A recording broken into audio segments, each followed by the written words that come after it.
Okay, ang next one ay good mornings. Okay? Sa good mornings, let me show it sideways. Ito yung hinge.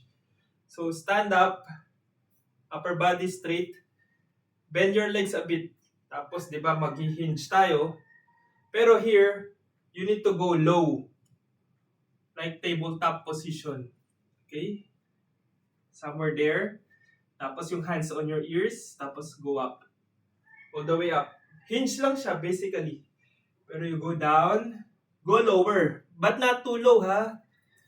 Your upper body parallel to the ground. As much as you can. Pero don't go too low like this. Then make sure it's straight, ha? Tapos come up. Yun. Good mornings yan. Good mornings. You may keep your legs straight. That is fine. As long as you can keep your back straight. Flat.